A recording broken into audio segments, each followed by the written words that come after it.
आज हम बात करने वाले हैं बिहार सुरक्षा प्रहरी की बेस्ट बुक के बारे में, जो कि चक्षु प्रकाशन की है। ये आपको बिहार सुरक्षा प्रहरी एग्जाम में बहुत ज्यादा हेल्पफुल इस बुक को पढ़ने के बाद होगा, क्योंकि यहाँ पे आपको पूरे 2000 सेलेक्टेड क्वेश्चन मिलेंगे।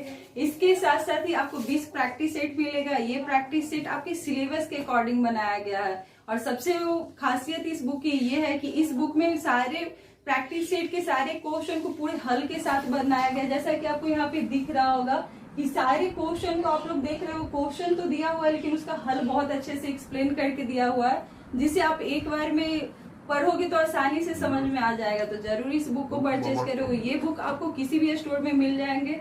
तो आप यदि बिहार सुरक्षा प्रहरी की एग्जाम की तैयारी करना चाहते हो तो चक्षु प्रकाशन का बुक आपके एग्जाम के लिए बेस्ट रहेगा। तो जरूर इस बुक को परचेज करो और अपने एग्जाम की तैयारी अच्छे से करो। हेलो एवरीवन, आप सभी का स्वागत है एक बार फिर से आपके चैनल कॉम्पिटिटिव टारगेट क्लासेस पे। तो आज हम लोग बात करेंगे पटना हाई कोर्ट का रिजल्ट कब तक आएगा, इसके साथ साथ कितना इसका कट ऑफ जाने वाला है और कौन से स्टूडेंट मेंस की तैयारी में लग सकते हो। तो आप लोग को पता होना चाहिए कि आप लोग का कट ऑफ बहुत कम ही जाएगा, इस पर कुछ ज़्यादा नहीं जाने वाला है, इसलिए आपको डरने की कोई ज़रूरत नहीं है। आराम से मेंस की तैयारी में लग जाओ। तो ये सारी चीज़ों पे मैं चर्चा करूंगी। इसके साथ साथ पिछले दिन जो कि आपको पता होगा कि पटना हाई कोर्ट ट्रांसलेटर का रिजल्ट आया है, तो उसके बारे में मैं भी डिस्कस करूंगी कि उसका कट ऑफ कितना रहा, उस आधार पर आपका कट ऑफ कितना रहेगा जो कि पटना हाई कोर्ट वाला एग्जाम होने जो हुआ है। तो ये सारी बात डिस्कस होगी। तो आज के क्लास में हम लोग चर्चा करेंगे पटना हाई कोर्ट असिस्टेंट के बारे में। तो वीडियो के लास्ट तक जरूर बने हुए रहना, ये वीडियो बहुत ज़्यादा खास होने वाला है। इसके साथ साथ यदि अब आप हमारे चैनल पे नए हो तो इस चैनल को लाइक करना, शेयर करना और चैनल को सब्सक्राइब करना मत भूलना।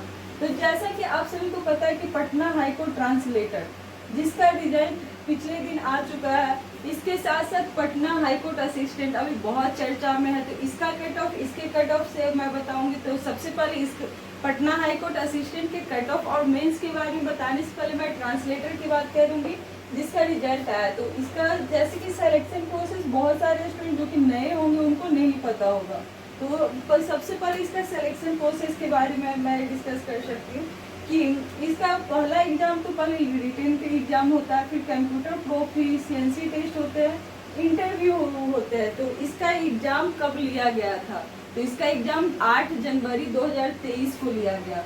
और वही आपका रिजल्ट जो कि पटना हाई कोर्ट ट्रांसलेटर का रिजल्ट कौन से डेट में आता है? तो 25 मई 2023 को। ये मैं क्यों बता रही हूँ? तो ये आप लोग को देख सकते हो कि यहाँ पर रिजल्ट आने में कितने टाइम लग गया, तो 4 मंथ। ये सारे डाटा को अभी कलेक्ट करते रहो, उसके बाद मैं यहाँ पे चर्चा करूँगी। तो जनवरी में एग्जाम हुआ, रिजल्ट कब तक आया? मई में। जैसा कि पटना हाई कोर्ट का एग्जाम डेट आप लोग जान रहे होंगे कि 30 अप्रैल को हुआ है और अभी तक आपका रिजल्ट नहीं आया। तो ये रिजल्ट कब तक आ सकते हैं या कब तक आने की संभावना है वो भी मैं बताऊंगी। तो यहाँ पे तो आप ये फर्स्ट बात नोटिस कर लेना। वही इसके पेपर में कितने नंबर थे? तो 200 नंबर का ये पेपर हुआ था, जहाँ पे कट ऑफ कितने गया? तो जनरल का कट ऑफ कितना? 200 में से 120 गया है। ये मैं मेल की बात कर रही हूँ, बोले कि 200 नंबर पे था, 200 नंबर का एग्जाम हुआ था, जहाँ पे मेल का कट ऑफ 120 रहा है। यदि फीमेल का, तो दोनों में कितना अंतर है देख सकते हो कि 107 पर कट ऑफ लिया गया है फीमेल का। EWS की बात किया जाए तो EWS 110 फीमेल का, तो 93, BC 113, वही फीमेल 92, EBC 101 और फीमेल का 81 नंबर पे लिया गया। तो कट ऑफ देख सकते हो कहाँ 200 नंबर और कहाँ 81 पे सिलेक्शन हुआ है, कहाँ 120 नंबर पे सिलेक्शन हुआ है।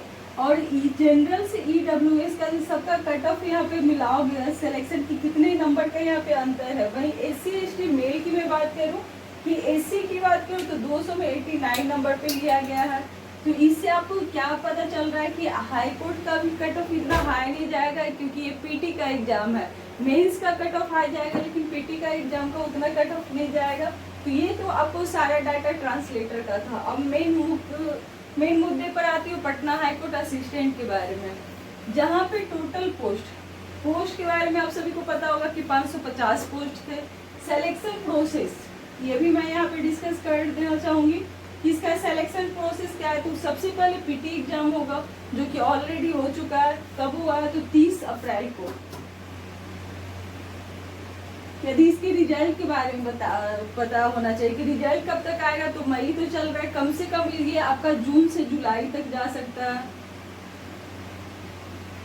जून लास्ट वीक तक आ सकता है या जुलाई फर्स्ट वीक तक जा सकता है। तो अभी से ही आपको मेंस के एग्जाम में लग जाना चाहिए। मेंस एग्जाम पीटी के बाद आपका मेंस होने वाला है, जहां पीटी में आपके एमसीक्यू क्वेश्चन देखने को मिले, मेंस में आपको डिस्क्रिप्टिव टाइप के क्वेश्चन देखने को मिलेगा जो कि हिंदी इंग्लिश से रहेगा। इसका भी मैंने सिलेबस जारी कर रखा है, तो आप लोग यदि अभी तक नहीं देखे हो वीडियो तो जाकर चैनल के प्ले लिस्ट में देख सकते हो। थर्ड एग्जाम आपको कंप्यूटर प्रोफिशिएंसी टेस्ट का होगा जो कि क्वालिफाई पेपर है। वही फोर्थ जो कि इंटरव्यू के नंबर आपके मेरिट में ऐड होंगे। ये 10 नंबर का आपका एग्जाम होगा, जहाँ पे आपको इंटरव्यू में 10 आपका ये मेरिट में भी ऐड होगा, तो इसे भी आपको ध्यान में रखते हुए चलना है। अब मैं बात करूंगी पीटी एग्जाम की। पीटी एग्जाम जो 30 अप्रैल को हुए, तो इसका रिजल्ट आपको कब तक देखने को मिलेगा, तो ये जून से जुलाई तक होगा, इतना क्लियर हो चुका है। वही पीटी के एग्जाम में आपका सिलेबस क्या था, तो जनरल अवेयरनेस के टोटल 25 क्वेश्चन पूछे गए थे, रीजनिंग मैथ के 25 क्वेश्चन, वही हिंदी के 15 क्वेश्चन, इंग्लिश के 25 क्वेश्चन और कंप्यूटर से 10 क्वेश्चन पूछे गए थे। तो मैं ऐसा यहाँ पे इसलिए डिस्कस कर रही हूँ कि आपको टोटल क्वेश्चन कितने पूछे गए थे 100, वही निगेटिव मार्किंग नहीं था।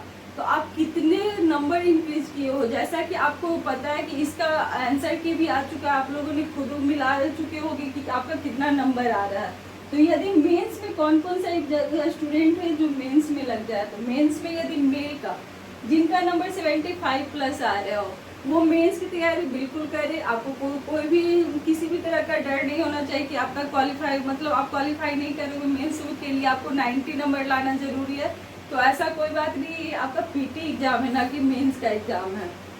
और यदि फीमेल हो